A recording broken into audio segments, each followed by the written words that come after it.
The assignment for next time, Newland 158 to 216, which finishes the reading of classes.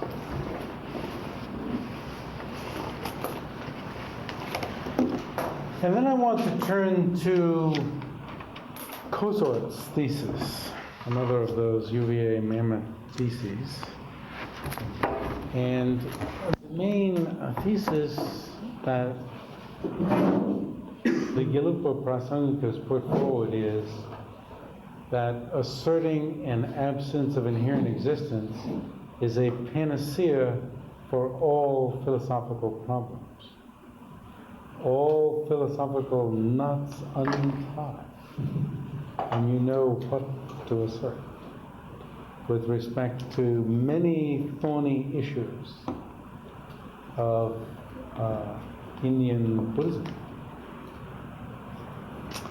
And I prefer to word it that way as the great panacea, because that's really how they see it.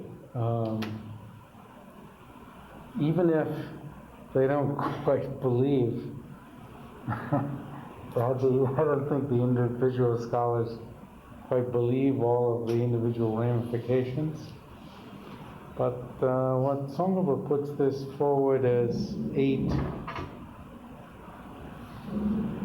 distinctive features of the Prasāṅgika system, which Janasheva, of course, let's see, I believe he doubles it to 16.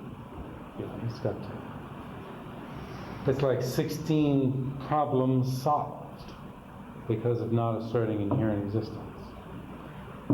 For instance, the proponents of mind only assert a mind basis of all, which is a consciousness, a subtle type of consciousness, into which the potencies of our actions are infused, and that serves as a means, I was going to say mechanism, but why be so, okay? As a mechanism for carrying karmic potencies from one lifetime to another, to many aeons in the future, when the karmic cause will bear its karmic effect, right? You have to have some mechanism, some means of doing this. And from the Geluk or Prasāṅgika standpoint, or from Chandrakirti's standpoint, the proponents of mind only are because they over-substantialize everything. They want to have something substantial that they can get a hold of, that is the means of connecting karmic cause and karmic effect. Whereas in the glorious Prasāṅgika system, they merely say that the state of the destructiveness of the action is sufficient to bring about its effect, even aeons later. That's a particularly difficult. So there are some 18 of these issues that are solved. It sounds all very nice, but these other systems want something sort of super substantial, and thus they hypostatize entities that allow for connection. It sounds all very nice, as if the Prasāṅgika is, oh yes, they don't substantialize. Isn't that wonderful? But what they do offer is, it's like, oh, that's supposed to be superior? But it's really thought-provoking, tremendously thought-provoking. As long as you don't go into it thinking, well, this just really must solve everything and I'm just not understanding it, or something like that. But go in very suspiciously. For instance, the assertion of Prasāṅgika, self-cognizing awareness. You remember something, don't you? I remember my house. Or I remember, for instance, particularly the flower that I left on my dining room table 2 weeks ago when I went to New York. I remember the object. And how do I know that there was an object there? It was noticed, right? What did I notice it with? My eye consciousness. There was some consciousness that registered the object, and thus you can remember it. How can you remember it otherwise, right? At least with valid memory. But then I also remember the mind seeing, the eye consciousness seeing it, also the mental consciousness, whatever, the feeling of the eye consciousness and so forth. So, for instance, it's like a crime. Somebody had to see it. You know, you're looking for somebody who saw it. Otherwise, it's all circumstantial evidence, right? So, there must be some consciousness that notices the consciousness that notices the object. Right? Because we don't just remember the object, we remember the consciousness that notices the object quite often. Probably all the time, but it's so neutral that you really don't, it doesn't seem as if you remember the consciousness. But when there's something special about it, you certainly are noticing the consciousness that notices the object. Because you're noticing the object, you can remember the object. Because how else could you know the consciousness except for the fact that you're noticing the consciousness? Now, does the consciousness that notices the consciousness, or whatever this is, I mean, what is it? You know? What is it that allows for memory of the consciousness while you're noticing an object? You know, is it kind of noticing later? Or it couldn't be, could it? Shantideva has a particularly unsatisfying stanza line, she says. It's like, was it some sort of bear or something like that? Bear that gets bit by a rat. Yes, while it's in hibernation. And the bear knows, because of the presence of the poison, right, in the bear's body, I must have been bit by a rat. It's sort of like, well, I must have had a consciousness noticing that flower, you see, because I noticed the flower. You know, it's sort of like, oh, come on. You know, consciousness isn't so dumb as not to notice consciousness. Sometimes we put things together, right? Well, I must have been there because I remember so-and-so. You know, so-and-such happened. We know that so-and-such happened only during that time period at that place, therefore I must have been there. But is memory of consciousness, does that account for all of it? Strikes me as totally absurd. Totally absurd. But now if that is totally absurd, then there must be consciousness that notices consciousness. And so, you know, in one way, you know, this thing about the finger doesn't touch itself, of course they're not talking about this, right? And there are famous, so the Prasāṅgikas point to things like this, Sword doesn't cut itself. Anyway. So the Prasāṅgikas, they don't have a posit a wrong rank then? They don't. Right. So do they? Yet they posit something that smells like wonder. And such things as the lack of autonomous syllogisms. So some of them, you know, you want to speed through, and others not. Don't get bogged down. Cover the ground. See what whatever it is, 16 or 18 look like. Because you get easily bogged down. Jangya, I believe he has something from Tsong-kha-pa, something from Jangya, and then Jayansha. Not necessarily enough. Because you see, it really gets through that Chandrakirti felt he had solved many problems, even though he didn't put it forth that way. Well, just these little lines every here and there, you know, in his Prasanapada, clear words. and his commentary on Aryadeva's 400. Where you can put together that he had a system. Now, the Tibetans, of course, have put it together in a system. And there's another topic I want to do, which is vast, which I think maybe I'll just come in and talk on, which has to do with the difference between Prasāṅgika and Svatantrika again. And it's an argument between, here's Buddhapalita commenting on Nagarjuna's treatise, Bhavaviveka criticizing it, and then Chandrakirti coming to Buddhapalita's defense.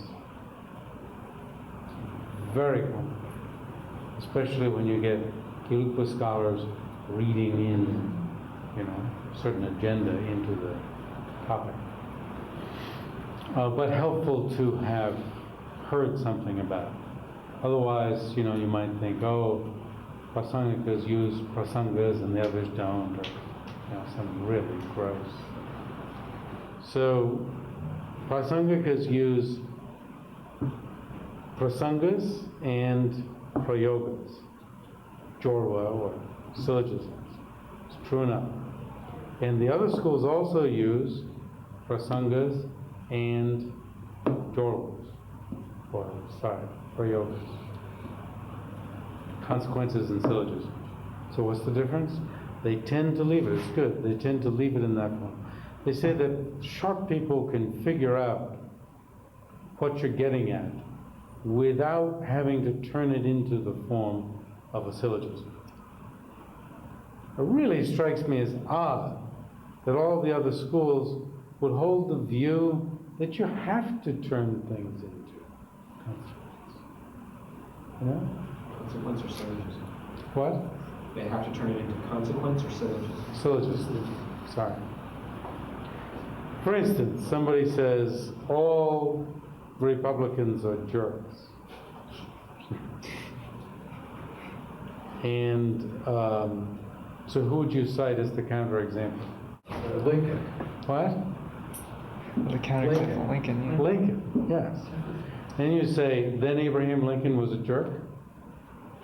Right? And do you have to, then it follows that Abraham Lincoln was a jerk, you see? That turns it into a consequence. And Abraham Lincoln is like a question. Consequence is like a question in some ways. Some of them are.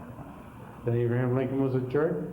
And you get the point then that all Republicans aren't jerks. You don't need to say, well, therefore, all Republicans aren't jerks because Lincoln wasn't a jerk. Right? But the other schools, it's claimed from Svatantrika on down, believe that you do formally have to turn the consequence around and put it in the shape of a syllogism, what's called a syllogism.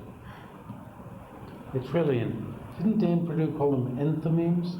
Did he get that word somewhere?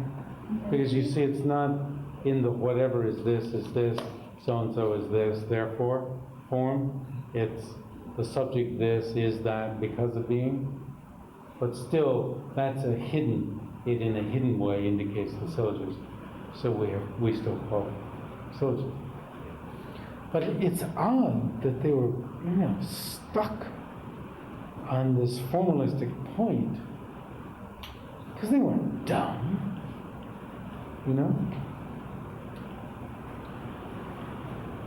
But when you look at Bhavaviveka, he's really concerned about what that syllogism is. He's really concerned about it. So, anyway, Nagarjuna himself, in the first stanza of the first chapter, Dale Mayin, Shenle Min, Nile Mayin, Gyume Min, Ngabo Kanda Kanaya, Gyawa Namya, Yermayin. There's no mention of Tao. Dale Mayin, not from self. Shenle Min, not from other. Nile Mayin, not from both. Gyume Min, not causelessly. Ngobo Kanda Kanaya, whatever Ngobo, whatever things. Gyawa Namya Yermayin. the production of whatsoever things, ngobo kanda kangnayang, gyawa namyang yermayin, the production of whatsoever things is not found anywhere, does not exist anywhere. That's a syllogistic format, you see? Nagarjuna himself states syllogisms. He might say, oh, they're just negative syllogisms, you see, not positive. Thus, then you have to go and search to find where he says something positive. We assert dependent arisings as like magical illusions. And Napper has really good, Tibetans have culled the literature for the quotes, and she gives them very nicely. Nagarjuna, Chandrakirti, Maryadeva Complex. And then in other places, Nagarjuna uses the tell form, right? Prasāṅgika.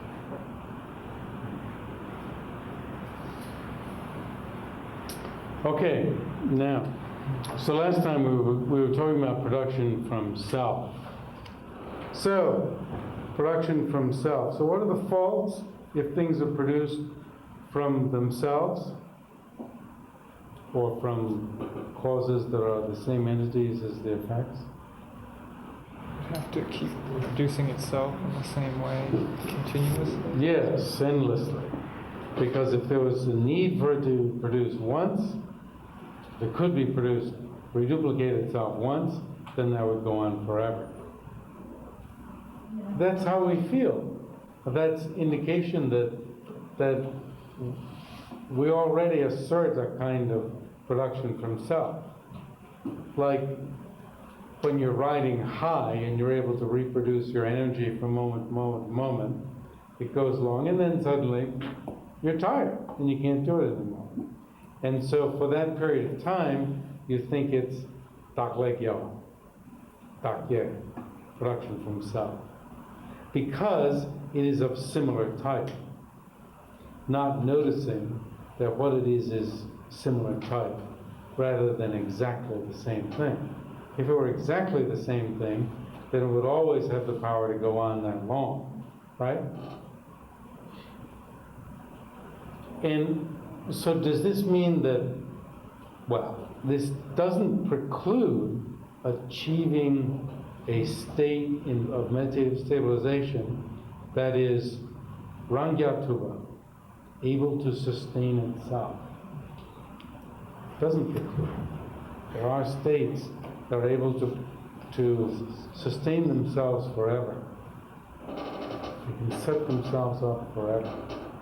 Why is it forever? I mean, there is a stop when it breaks or when It doesn't. You see, for a Buddha, it goes on forever. oh, Forever. Can I ask you a question about a passage that I found? The first new paragraph on page 113, the last sentence. Therefore, the artificial conception of inherent existence, for example, is right in relation to the world. Oh, yes. I mean, it is right in relation to the world, isn't it?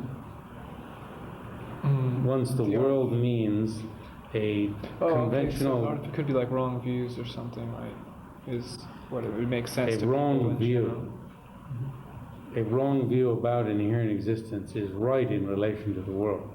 Okay? And what was the despite part? Despite the presence of a superficial cause of mistakenness,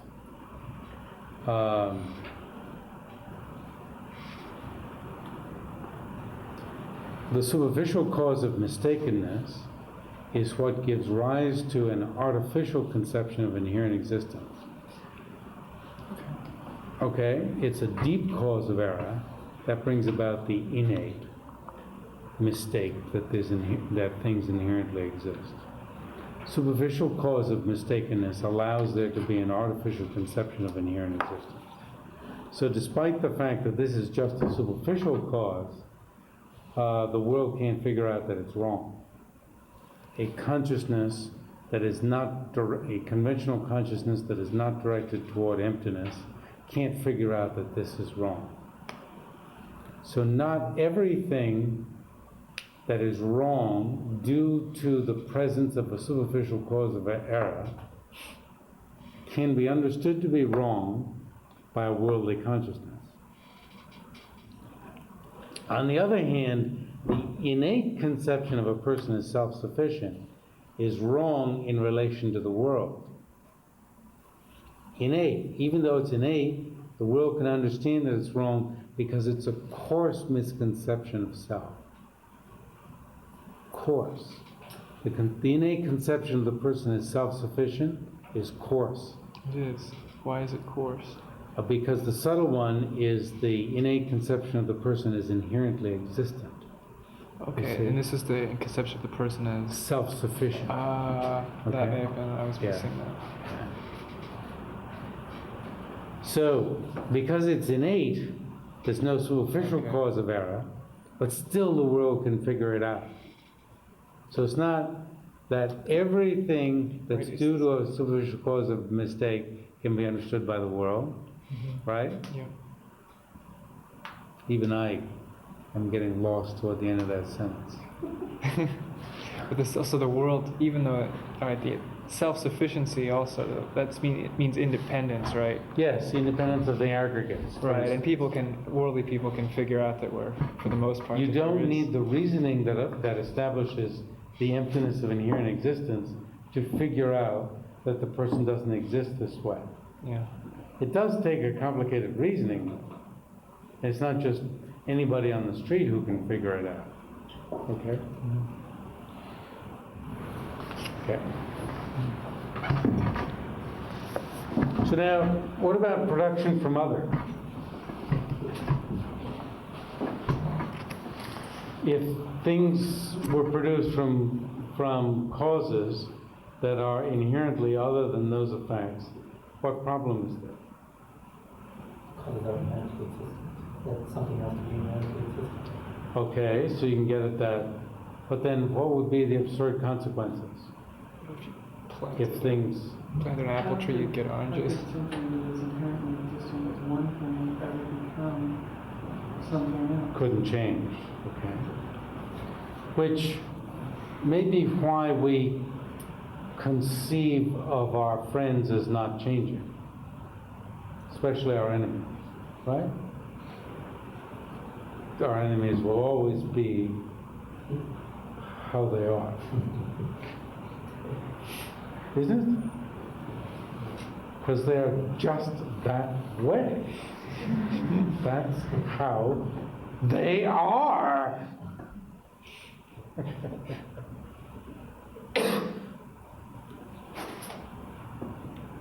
Couldn't change. The possibility of change is not present. Okay, what else? What are the problems in there? What are the other absurd consequences or Was problems? I correct in saying if you planted a seed for an apple tree seed that you would, in that reasoning, if it was completely other, you could get oranges or something? Yes, why? Ooh. I think a telling way to say it is if the causes of an orange are inherently other than the orange, then anything that's inherently other than the orange could produce the orange, right? Now, what's the answer by the other party who asserts inherent otherness?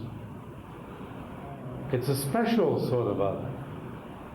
The other that is capable of producing an orange is the cause of an orange, It has right? that latent capacity within its. Yes, it has the capacity, within- right? So you were saying that that this opponent who fudges and says, well, I'm not just talking about any old others, right? I'm talking about others, these causes, which have the capacity, the potential of producing oranges. And they are the causes of oranges. And you wanted to call them Sankhya's, merely because they talked about potential. Okay? So it's clear that in Sankhya the difference is that they want to say that the effect exists there. As, shall I slur? I'll do a Geluk slur. As in the Nyingma tradition, in which Buddhahood, fully developed the Buddhahood, is already present in sentient beings. I'm glad you did that actually, because I was wondering. So what's this project? We'll just leave the slur out there. It's like a big piece of garbage has been dumped on the table. Just leave it there to see what happens to it. So who is it that makes up this fudge? From a Prasāṅgika point of view, it's called a fudge, right? Who does this? Who answers? So, oh yes, cause and effect are other. There's not just any others, not apple seeds that produce oranges. Who says this? So who is it that asserts inherently existent production from other? Who are the Prasāṅgikas opponents? Isn't it the Svasaṃvedana? Svasaṃvedana and Vaibhashikas? Vaibhashikas and Everybody else. Chittamatrans and Svasaṃvedana. who's left? Oh, we had that one. Yeah. So all of the Buddhist schools. Right. A lot of it. And that's when they're talking about the difference between true conventionalities and untrue conventionalities. And the Prasāṅgika said there are no true conventionalities. There's only It's not the same. There's no true and untrue. There's only no true and real, or what do you say, real and unreal conventionalities. They're all unreal. they're all unreal. That's my point. In your Prasāṅgika system, everything is equally unreal. You don't make any difference in your system between a snake, an actual snake that could bite you, right, and a rope snake. Oh, yes. They're all equally unreal. Are they all equally unreal in your system or not? No. No? They're, from the ultimate point of view, One is unreal and the other one's real. no. Oh, they're all equally unreal, but they're not. Well, they are all equally unreal. They're all unreal. They're not, What? From an ultimate point of view. What? They're all unreal, but not equally unreal. Some can be damaged by worldly value. That means one is real and the other one's unreal. Excuse me? Excuse me? okay, repeat the question. That a snake, an actual snake, and a snake computed to a rope are equally unreal in your system. Is that not so? Well, yes, they're both unreal. They're both equal. So then you can't make any difference between the two. Oh, that doesn't Well, follow. maybe Teacher. you can, but Maybe you can't. Teacher on that. What? Ultimately, Well, you mean conventionally, the actual snake is real. to this world, What? What? From a worldly perspective. from this world's perspective, they are different, but ultimately they are not. I mean, they're as Ultimately stands in relation to conventionally. So if you're saying ultimately they're unreal, but conventionally you mean they're real. ultimately, The actual snake is real? they're not using conventionally though. I think, That's right. So then you don't need to use ultimate.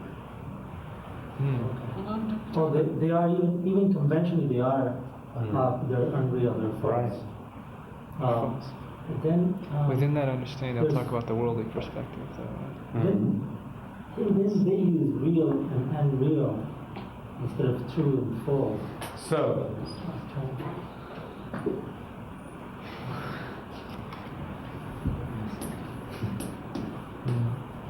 Yes. 지금 생활을 때 양다. 지금 생활을 때 lokpa. Okay? Real in relation to a worldly consciousness. Unreal in relation to a worldly consciousness. But unreal? Everything's unreal? in your Prasāṅgika system? Right? Yes. What does that mean?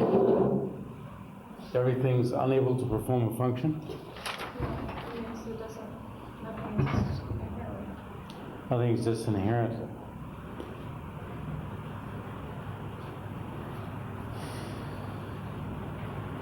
Nothing has inherent existence.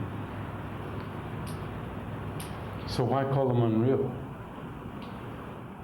So jikten shengola de yanda, jikten shengola de lokpa, right? Real or correct if you're talking about consciousnesses in relation to the world. So then what is this worldly consciousness? How would you describe it? The way, You follow? Real for a worldly consciousness. What does that mean? Are you just going to say person in the street, Gallup poll, Roper poll, find out what they believe? Noam Belden, the Mongolian scholar, says,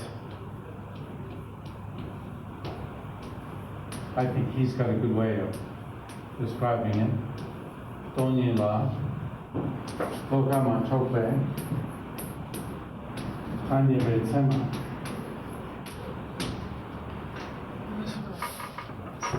What about a mirror image? Okay? Is that seme truba? Established by valid cognition? Does a mirror image exist? One person. Yes. Therefore, is it seme mikva? The one person. Why? Well, it's established as a mirror image. It's Yes. Yes, the it's being appearance, it established as a- appears. Mhm. God. Answer my questions. Answer my questions. You said it exists, therefore it's yoga. I agree. And is it seme mikva? You said yes. Why? It is because the apprehended. definition of yoga is seme mikva. Once it's yoga, it's seme mikva. Okay? Is it seme truva? Is it mistaken? Seme truva, established by valid cognition. Yes. Because seme mikva and seme truva are equivalent. Changes. So, is a mirror image jikten shengola de yanda or jikten shengola de lokpa? Well, is it real in relation to worldly consciousness or unreal in relation to worldly consciousness? A mirror image or the appearance of a mirror image? Mirror image. It's yanda. No, you say it's unreal.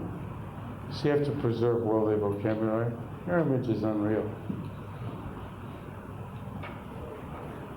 in relation to a worldly consciousness. But it exists. It's, okay? And it's established by valid Don't you cognition. have to say that differently? Don't you have to say that the mirror images being a face? No, not even that. That That even doesn't exist. Right? We're just talking about mirror images, you see, exist. They're unreal.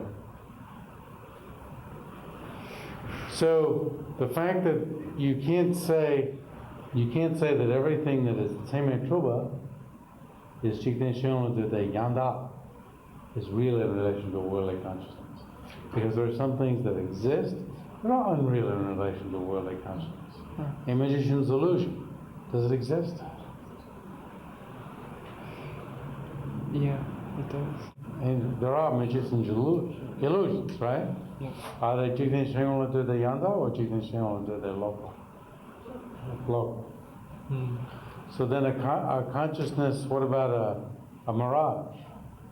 Does that exist? Yes. Yeah, it appears. So what about an eye consciousness that perceives a mirage? Does that exist? Yes. Yes. Is that jikten shengola de yanda or jikten shengola de lokpa? The eye consciousness or the Yeah, mirage? the eye consciousness.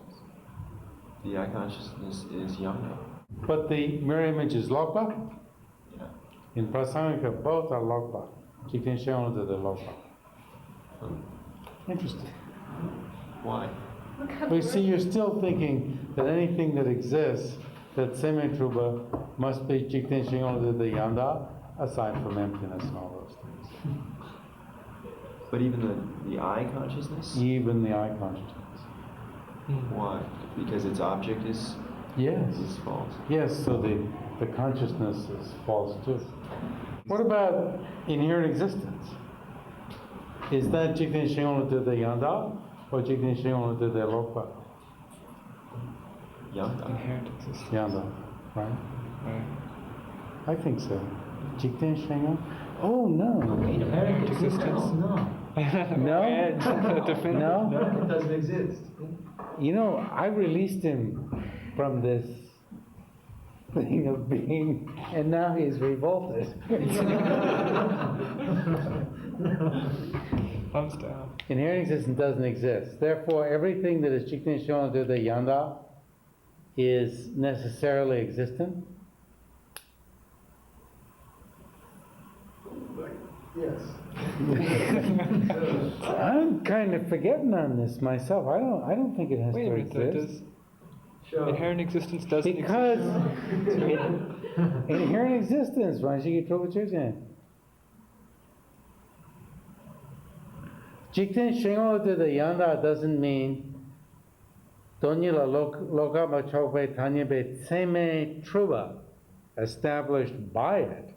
Right? Seme Truba then would have to exist. But isn't it real? Didn't we? Well, You just read. I thought so. Inherent existence does appear to worldly consciousness, doesn't It it? just said it's real in relation to the world. It's real in relation to the world. Because Yeah. a conventional valid cognition that is not directed toward emptiness can't figure out that it's unreal. Right. So it has to be. Yeah. Yeah. Because that's how we. So then whatever is real in relation to worldly consciousness doesn't necessarily exist. Couldn't you get to the point where it was just like a mirage if you were a superior? But then that wouldn't. Worldly consciousness.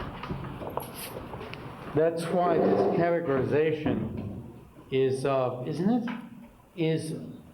That's why the worldly consciousness is a valid cognition that is not directed toward emptiness.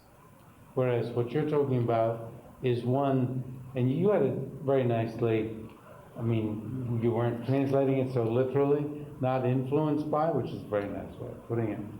That one, subsequent to meditative equipoise, is influenced by the realization of emptiness.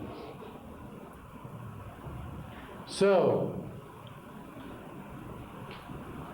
what?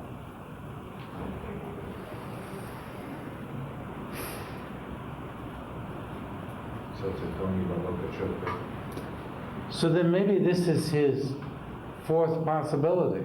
Something that is not emptiness, but is neither real nor unreal in relation to a worldly consciousness. For instance, this consciousness, subsequent to meditative equipoise, that's paying attention to things as empty of inherent existence. That consciousness is a conventional object, isn't it? It's not an emptiness. It's a conventional object. Is it real in relation to worldly consciousness or unreal in relation to worldly consciousness? It's neither, is it? Could you repeat that? Could you say that? He says, how can it be neither? You want to say it's what? That it would be unreal, that its object was unreal in relation to worldly consciousness. Or even that it, extending over to it, is incorrect in relation to worldly consciousness. You're just saying because it can't figure out, a worldly consciousness that's not involved in emptiness can't figure out that it is real, right? Or that it's correct. But what this is saying is correct or incorrect in relation to it. I don't think it means can or cannot figure out. Ooh, it gets complicated, doesn't it? Do you see what I mean? That I think it's neither. That kind of consciousness is neither real nor unreal in relation to worldly consciousness. Which kind of consciousness? Is he? real nor unreal in relation Which to. one's the subject? What's the subject? Is it not Oh, this existent to- consciousness subsequent to meditative equipoise. Oh gosh. That is looking around and viewing objects as empty of inherent existence. Oh, yeah. And as appearing to be inherently existent. But is it existent for a worldly consciousness? Well, that's the question. That's what I'm posing. When you say it's That it's not. When you say it's neither, It's like an object. You see, inherent existence, though, we were saying, is real in relation to worldly consciousness. Why? Because the worldly consciousness, it's what he was extending, can't figure out that it's unreal, right? So it's real. So then he went on and said, well, what about a consciousness subsequent to meditative equipoise? Tonila loka macho vaitanya betseme cure yanda tu do minuba. It's not able to realize it as nayanda. Tonila loka macho vaitanya betseme cure loka do minuba. Both.